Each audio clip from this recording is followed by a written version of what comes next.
يؤتي الحكمة من يشاء আসসালামু আলাইকুম রহমতুল্লাহি ওয়া বারাকাতুহু বিসমিল্লাহির রহমানির রহিম। আপনারা শুনছেন সফলতার রহস্য নামক বই থেকে, যা আপনার জীবন পাল্টে দিতে পারে। সুতরাং মনোযোগ সহকারে শুনুন, ভাবুন, চেষ্টা করুন, পরিশ্রম করুন, ইনশাআল্লাহ আপনিও সফল হবেন। এবারের গল্প, বড় সফলতা লাভের উপায়।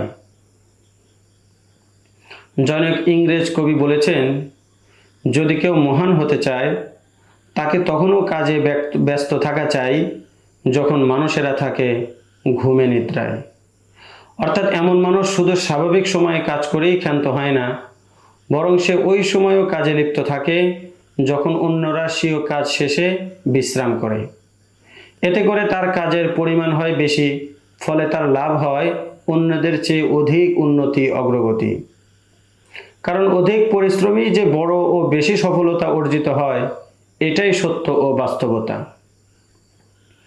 Sir CV. রমন ভারতের একজন প্রসিদ্ধ বিজ্ঞানী, নোবেল পুরস্কারও লাভ করেছেন তিনি। একবার জনৈক ভদ্রলোক তাকে বললেন, বিজ্ঞানীরা যে সমস্ত বড় বড় আবিষ্কার উপহার দিয়েছেন সেটা কিন্তু তাদের কোনো ব্যক্তিগত অবদান নয়। কারণ দেখা যায় অধিকাংশ আবিষ্কার, উদ্ভাবন ও প্রকৃতির রহস্য উদ্ঘাটন হয়েছে হঠাৎ কোনো ঘটনাচক্রের ফলে। উত্তরে ডক্টর রমন বলেছিলেন, হ্যাঁ, আপনার কথা সঠিক। তবে এমন ঘটনাচক্রের সম্মুখীন যে শুধু একজন বিজ্ঞানী হন, আশা করি তাতে আপনার কোনোই সন্দেহ নেই। অনেক বৈজ্ঞানিক আবিষ্কার, যেমন বিদ্যুৎ ইত্যাদি, এমনভাবে হয়েছে যে একজন বৈজ্ঞানিক ও গবেষক স্বীয় ল্যাবে ও গবেষণাগারে দিনরাত পরীক্ষা নিরীক্ষা চালাচ্ছেন। কাজ করতে করতে হঠাৎ কোথাও কোনো কিছু জ্বলে উঠল বা ব্যতিক্রম কিছু একটা ঘটে গেল। এবার সেটার সূত্র ধরেই বিজ্ঞানী এর অনুসন্ধানে ও গবেষণায় নেমে পড়লেন। এমনকি একসময় তিনি নতুন কোনো আবিষ্কারের দ্বার উন্মোচন করে ফেললেন।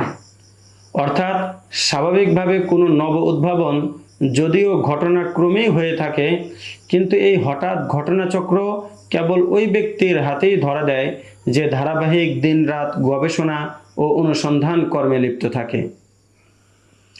পক্ষান্তরে যে ব্যক্তি বেকার বসে থাকে, সে ঘটনাক্রমেও কখনো এমন সৌভাগ্যপূর্ণ মুহূর্তের দেখা পায় না, পাবেও না। জীবনের সকল উন্নতি অগ্রগতির ব্যাপারটাও ঠিক এমনই। কে একজন নিজের কাজে ব্যস্ত থাকে, দিনরাত একাকার করে দেয় চেষ্টা ও শ্রমে।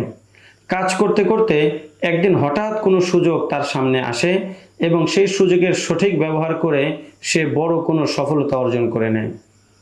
কারোর ভাগ্যে সাধারণত এভাবেই আসে বড় কোনো সফলতা।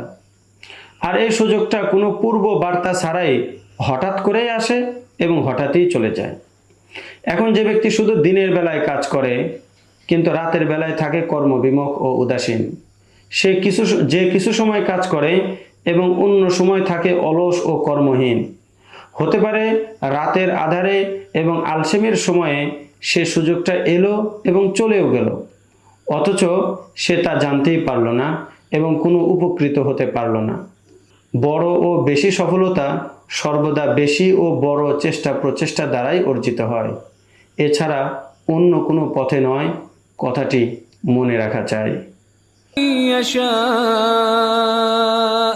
ومن يؤت الحكمة فقد أوتي خيرا كثيرا وما يذكر إلا أولو الألباب